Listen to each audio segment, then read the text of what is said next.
guys, it's your boy Adolph Gaming, Adolph Anderson for Adolph Gaming. I'm still working on my channel name to figure out if I like that stuff. So today we've got Saber joining us for the beginning of the video. I need to let you guys know that in this first bit of the opening to this video, we've got a lot of content to cover. Being able to open up the area by freeing the third spirit has allowed there to be a lot of stuff we can get done.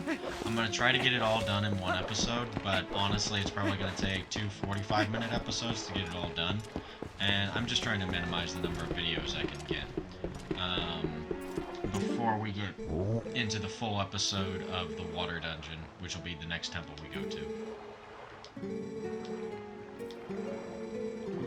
So, this guy, I'm actually going to skip past a lot of his dialogue. He's not that important, but we will be using him like 2 or 3 times throughout the game. He runs this cannon shop that shoots us way up high. We're going to utilize him for a lot of different things.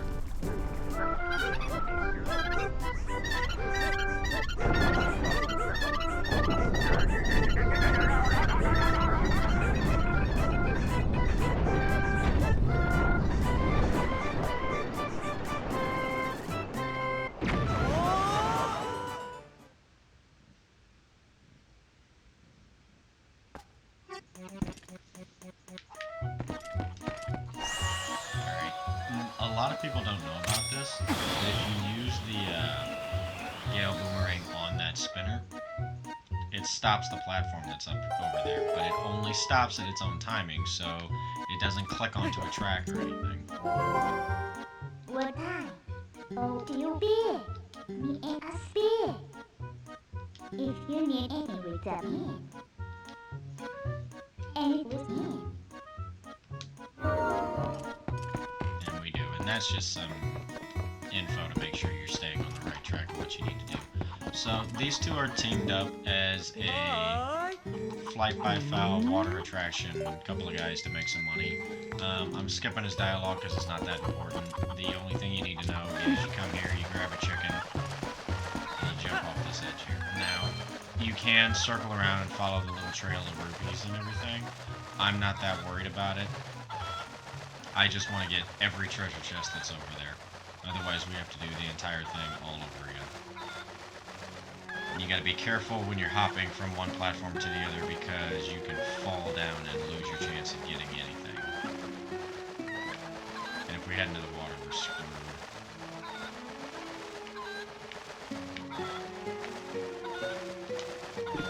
There we go. Okay, so this first chest, I believe, resets every time you play the ride, and it's 100 rupees, which is kind of worth the trip, but if you have to pay 30 to play the game... Am I gonna make that? Oh, thank God. This one is the one that's really important. This is for the heart piece. So we got that one. The next one... I'm trying really hard not to roll off the edge. Stamp, for the chickeny stamp.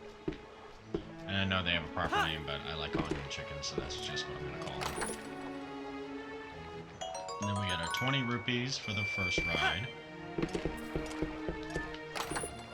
And 10 rupees for the second ride. So, we pretty much made back all the cash and got 100 plus, but we're going to be going back up there.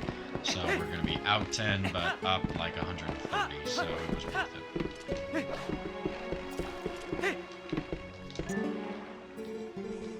Out 40, up 130. Yeah. So we're gonna head back up. We're gonna skip the scene this time. Oops, might actually. No. Actually, I'm gonna get inside.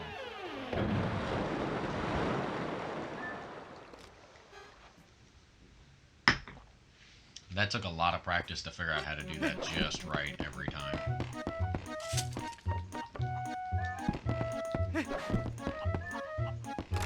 We're probably going to have to do this again here in a little while because we are going to literally be running circles all over this place to get all the content done. But I'm going to try to keep it pretty well orderly and minimize the backtracking as much as possible. So earlier we came here and docked forward right onto the bridge over to the right, and set on fire and we jumped off of it. Now, for starters, there are 2 bugs over there that we want to get our hands on. We're actually going to get the majority of the bugs done in this episode. There's only going to be maybe 6 that we still need to get by the end of it. And you think, well, what are we going to do with all those bugs? We're going to cash in. Far in to get the first bug, and then I'll go back and get the closer bug. And there's Mr.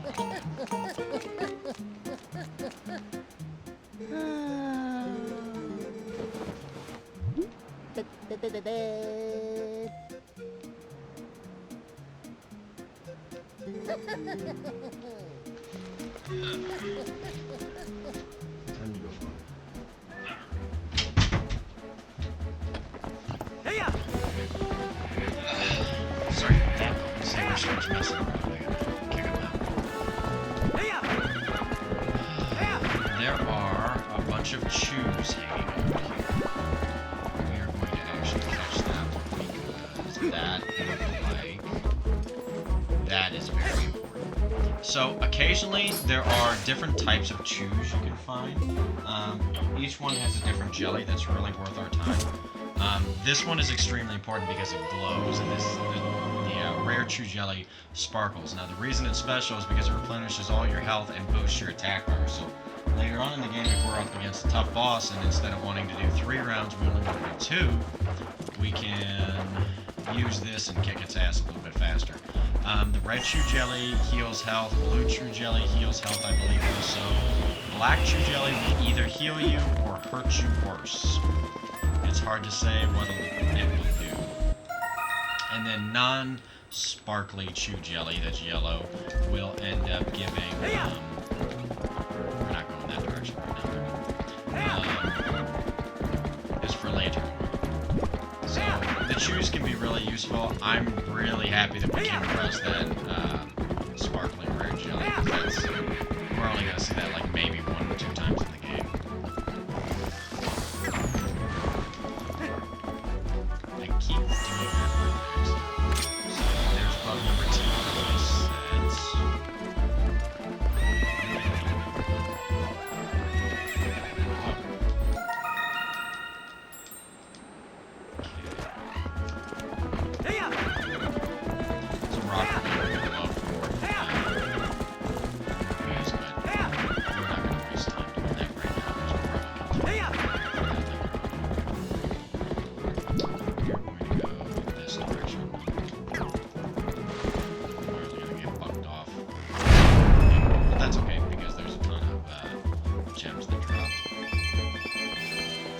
There's something special about them where if you blow them up from a distance or you hit the right rock or something, they give you 10 rupee drops instead of 5 rupee drops.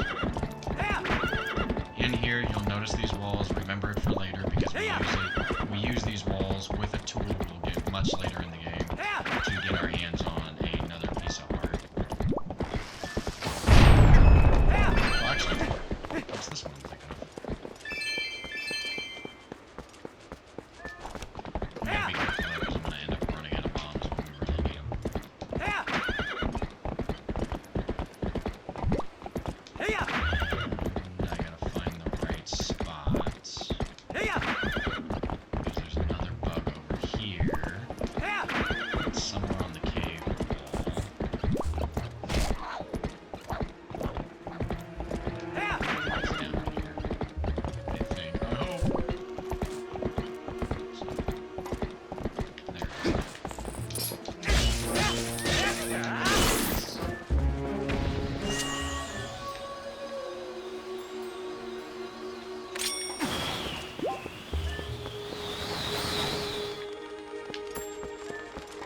Should be the stag beetle.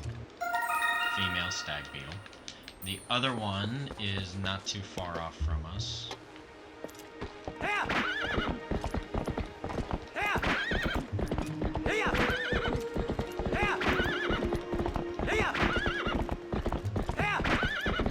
There it is.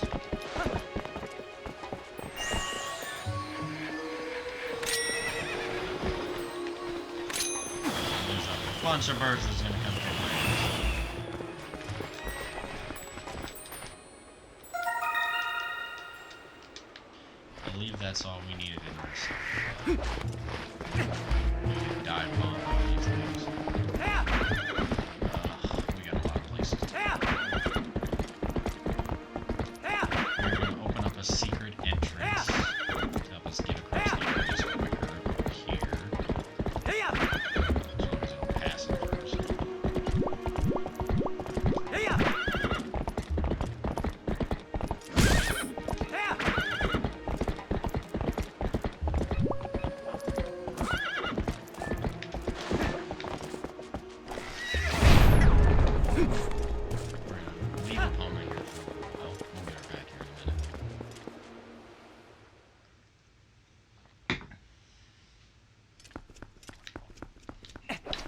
here in the Zora domain.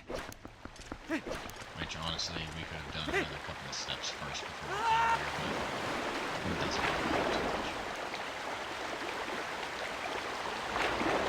There is some stuff we need to do at the top of the waterfall. We'll come back to it. It's really not that important, but I'd like to have it sooner rather than later. We came here to get our hands on this. So you'll notice there's a lantern just floating in the air over there. You'd think that was a bug from what we have been running around trying to get our hands on. It's actually one of the post spirits. Now, there's 60 in total in the game, and we only need 20 to accomplish the post cycle. So I'm for sure going to make sure we get our hands on 20 and turn them in, because there's some reward to that. But to be honest, there's a good portion of the game that is just hunting for these things, and they're in obscure places. It's a total pain. I really don't want to do it all the way through. So the only way I'm going to do that and the stamps is if these videos get a lot of attention and some subscribers and some comments and some like, we want to see it, that kind of thing, because I'm really not going to go out of my way if literally nobody's interested.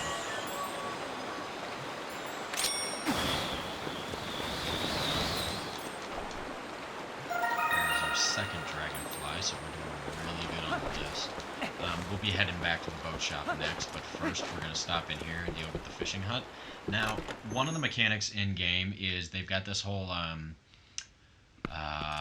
fishing log. It's not a vital component of the game, and it's not something that I really want to put a lot of stress on. I really don't like fishing in video games. Unless it's absolutely necessary storyline. Like earlier with the cat, it was a storyline requirement and it introduced us to the idea of it. But for the most part, I'm really not that interested in it. Now, if we bothered to read this sign that was next to us, you'd see that it says, no littering, don't throw your bottles out here, or something like that. So, we're going to hope to get lucky and get a fish. That was not how I would have got lucky. So we'll try again.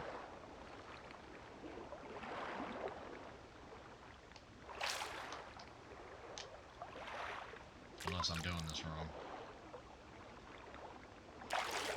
I might be doing this wrong, because I've never known to actually get a fish from here.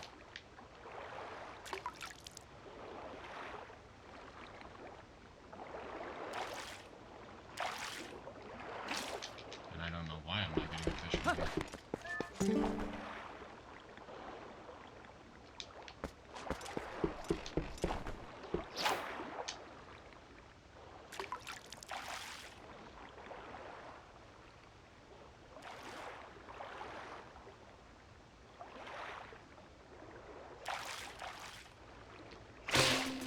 Come on, give me the bottle. I want the bottle. I don't want the fish. Yes! I don't know why we got a fish the first time. Okay, so here's our third bottle in the game.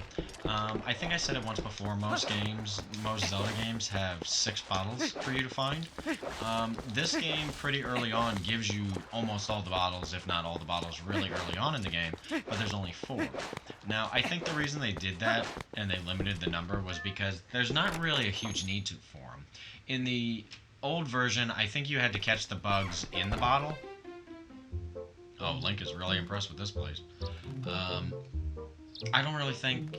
You've never had... In this version of the game, you don't have to catch bugs or postals in bottles. I think previously, you did. We're gonna go out with her. We're gonna say yes. We're gonna go out in the boat. Now, she's kind of like an information guide. She cheers you on while you're fishing. If you set a record, Link will get his picture up in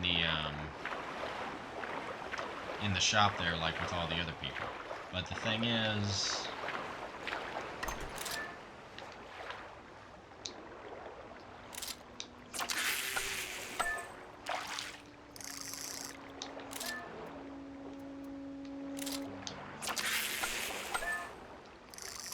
there we go.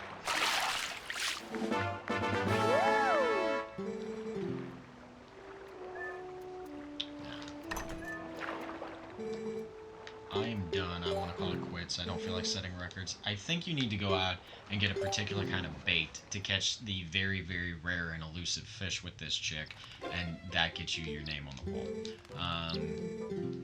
Another thing you can do is you can roll around here and hit the walls over and over and over and over again, and you almost break things, and then she'll yell at you and kick you out of this place, and you're not allowed back in unless you apologize. It's actually kind of funny. Okay, so officially we're done with this little bit. We're going to move on to the next mini-game, and we can do this mini-game 100 times if we wanted to. I have zero interest in this mini-game. It's not my thing. But it'll get us going on some stuff. So if we talk to her...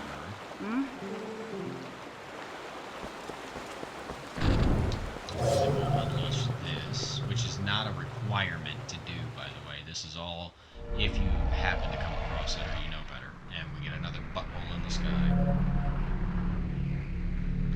And since we're not in Wolflink, we don't get the charging attack. This sort of our certain death.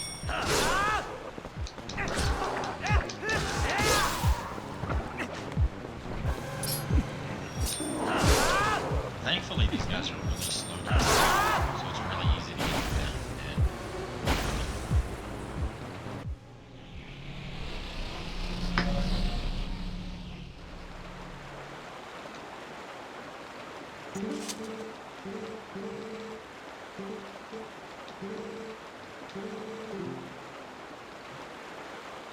So we saved her ass, and she's not going to reward us whatsoever.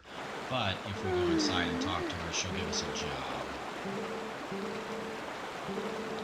She rents boats here, and you can play a mini game that uses your bomb arrows.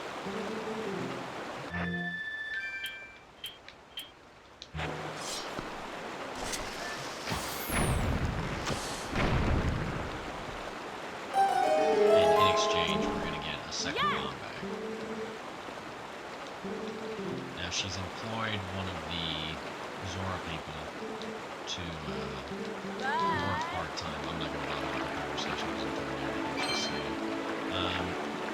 You want to try really hard to get used to not hitting the walls because there is another minigame to do later on, I think, that requires us to...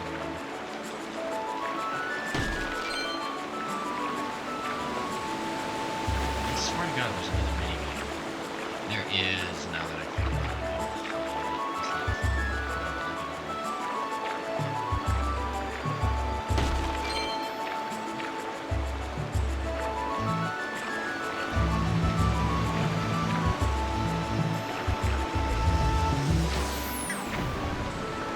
I believe right now we've got unlimited bomb arrows.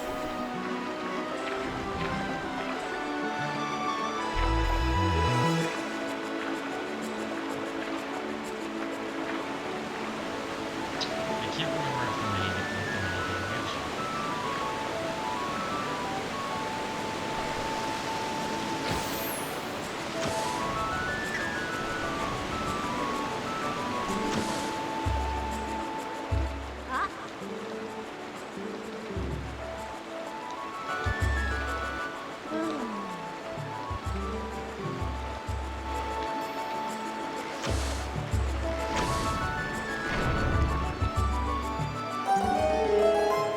Yeah, we have to actually come back and do the minigame again because it gets us a herpes. Nah, I think we'll do that probably at a later time though because I don't want to have to go all the way back up here.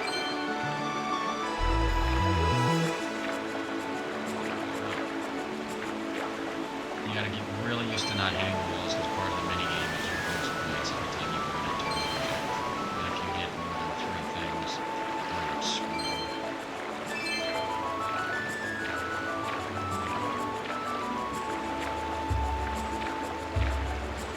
Love to pick all these up, but I have a very, very hard time controlling this crap.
Excuse me.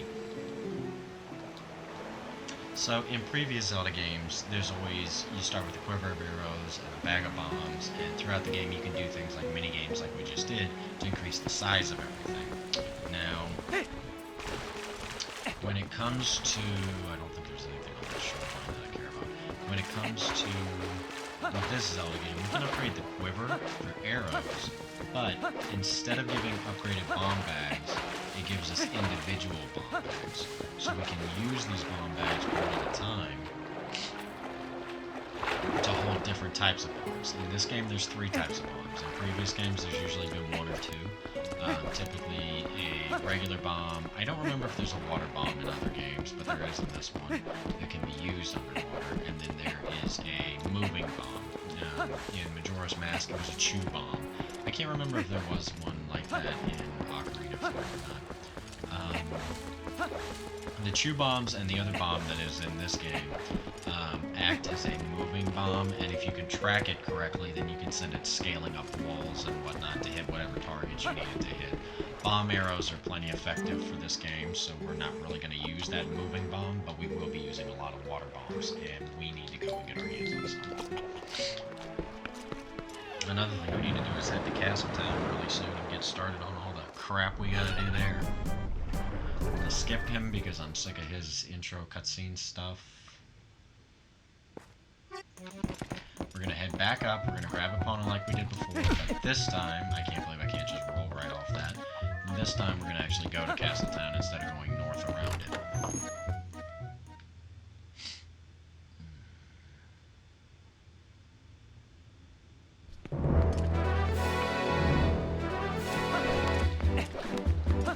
Later on in the game, we get the ability to turn into a wolf and teleport at will. You should know, in case I never said it earlier, there's going to be spoilers. I'm not going to hold back a lot of information. If something comes to mind, we're just going to talk about it. When we get the ability to teleport anytime we want, we'll be able to get around a lot quicker. It makes life super simple. But for right now, we're doing okay.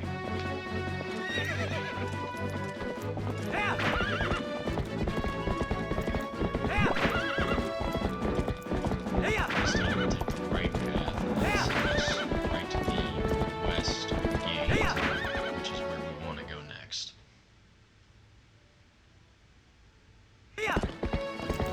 Around here. Oh shit, I did I go to the wrong area? Damn it, I wanted the other gate. Oh, we'll go to the other gate some other time again when we need to get there. So here we have our next hidden skill. Super fun, very handy. It's been around since Wind Waker that I know of, and I really like it. It's fun.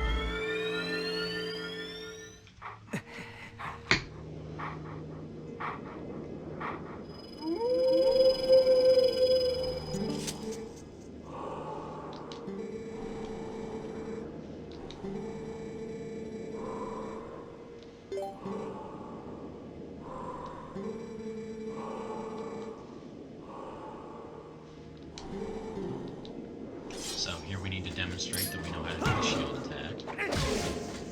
And we do.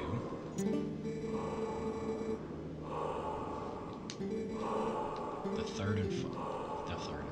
third hidden skill is going to be the back slice, and this one is actually a lot of fun.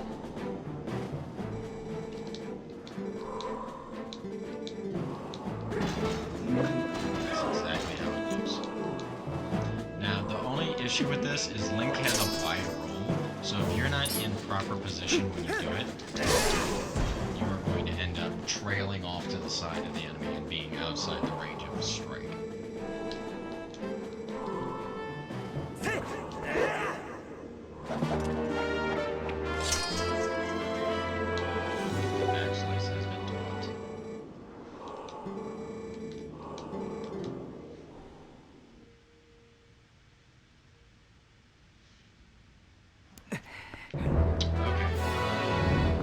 was thinking about before, I'm not even gonna bother getting on it, is up there. I just didn't go far enough. This is one of the times where the bugs are not directly located one next to one another, but it makes sense where they are. This one is right in this this flower patch.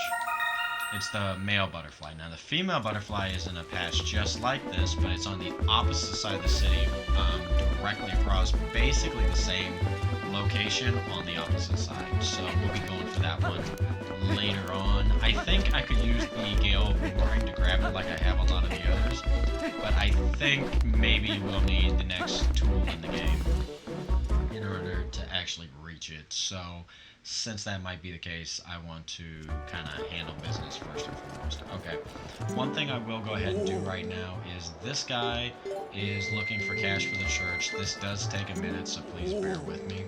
We're going to give him like all the cash we've got because we actually only have a 500 rupee wallet and we're almost full, and it would be a waste to keep picking up rupees we can't actually hold.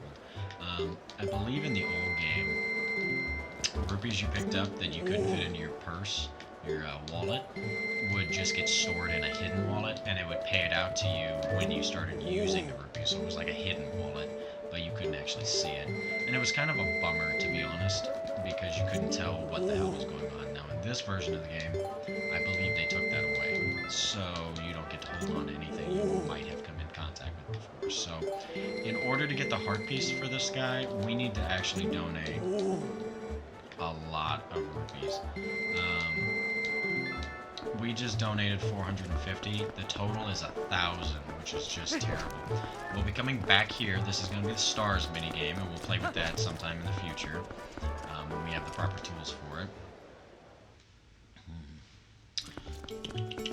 We'll be coming back here because that's the Queen of Bugs. We will probably not be coming back here, but that's the fortune teller, and I'll get into that in another time.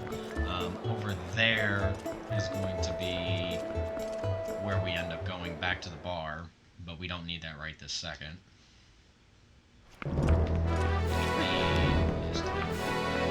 The stuff we can get down here.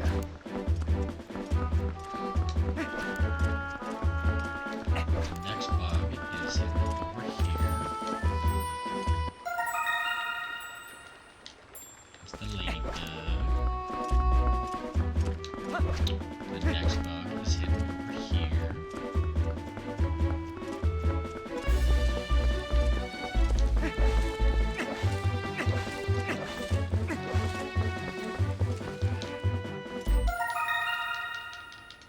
Now we get the full set. Now I believe Agatha hangs out in these fields, and she should be in the patch of weeds over there. But there's also Warren over there. For starters, if we talk to Agatha, we'll get a proper introduction, and she gives a hint from previous Zelda games of looking like a grasshopper because we're wearing our green tunic.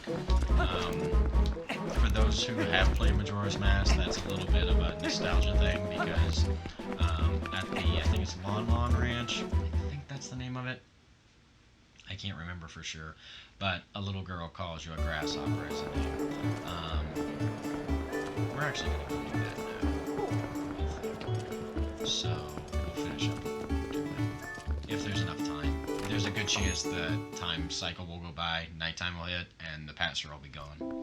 So, if we head to Agatha's castle, we're going to get our new introduction with her. See, there it is.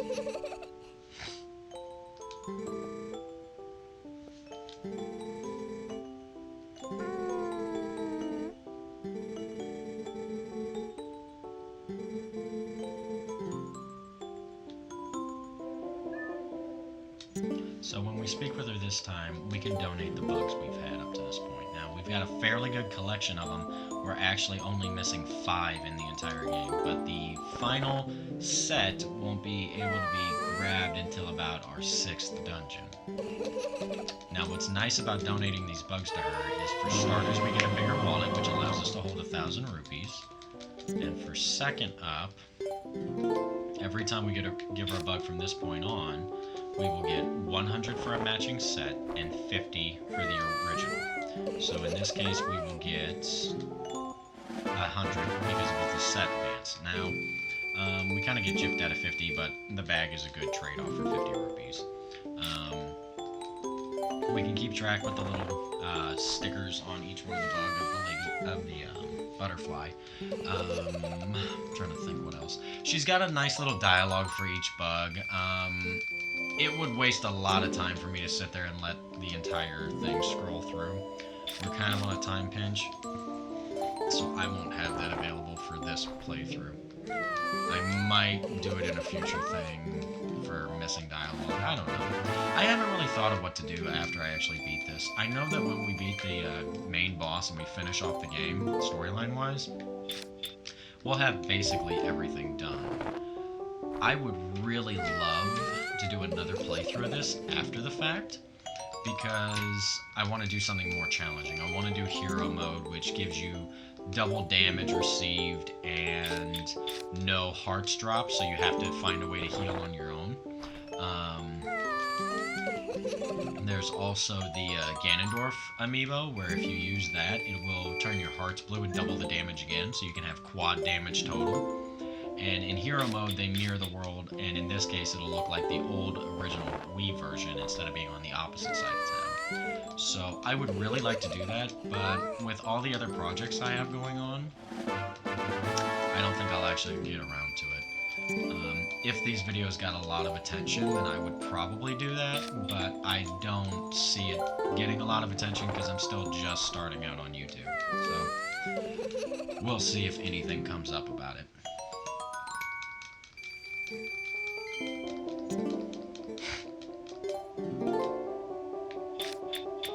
There are a lot of bugs to turn in, good lord.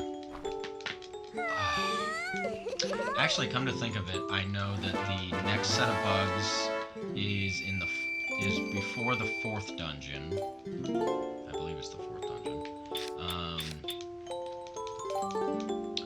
The final set is in the 5th dungeon.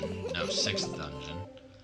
And they're not actually in the dungeon, except for one bug in the entire game is actually in a dungeon. All the others are felt in Hyrule Field, and it will make sense when we get there and you guys get to see it, why it's oddball out. And it's actually kind of cool that they did what they did, but oh my god, it was kind of evil, because if you didn't know, you wouldn't know kind of thing. Now, if we get close to 1,000, like we're going to cap out, I'm not actually going to bother turning in any more insects, because that would be a waste of cash. I just really wanted to get enough so that I could pay off the church and get that heart piece. In fact, what I might do, we got the Agatha stamp because we turned in 12 of the 24 bugs. Now, instead of giving partners, I'm actually going to give the individual ones for the next 3, and then we'll stop there because that'll give me a high rupee count to deal with whatever I need to do, and it will leave the other ones to give me like a big payoff when the time comes. This is so time consuming though.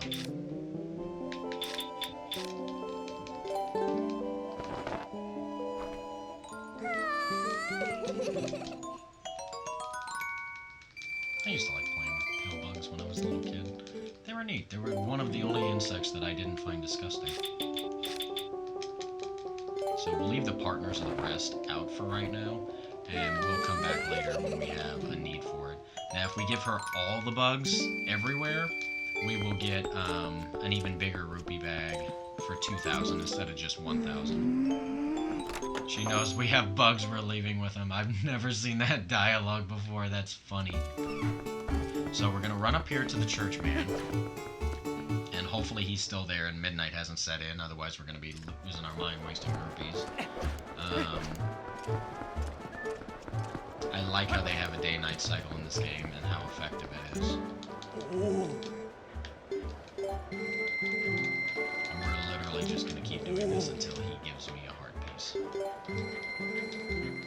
And I love how it says something. What does he say? Like, love is going to fall from the sky or something? Descend upon you. Yeah, just hold on to that. It's kind of a pun. So. We could actually give the rest of the bugs to Agatha now, but I don't think it really counts or matters one way or another. I'm going to be careful with not giving 30 rupees because that'll throw off our total and we'll end up having to pay over 1,000, which isn't that big of a deal. could just be like an extra 10 or 20 rupees waste, but at the same time, I just don't want to. Whoops, didn't mean to do that. We're almost there. Bear with me, we're almost done.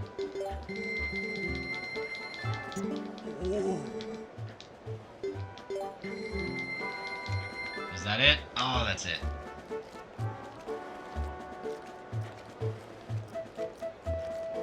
And love is descended from the sky, and we have a full heart piece again. Okay, the next section has to do with going to the bar. And we still have 400 rupees on us, so we're doing pretty good, actually. God, I'm trying to think about the next section. It's really, really lengthy. I'm trying to plot out our next move. Okay, we're at about 40 minutes. I think if we cut it here, we'll have just enough time to do everything else in the next video, and then with it everything finished up, we'll be able to get to the dungeon in the episode after that. The reason I want to pause here is the next section is a really lengthy, cutscene driven, big chunk, and I'd hate to cut it off in the middle. So I've had a lot of fun. I'm glad you guys are sticking with me for the ride, whoever's watching this. I hope you guys keep it up. Comment, like, subscribe, anything you want to do. It's appreciated. God, I think that's it I want to talk about for right now. So I will see you guys in the next episode. Peace.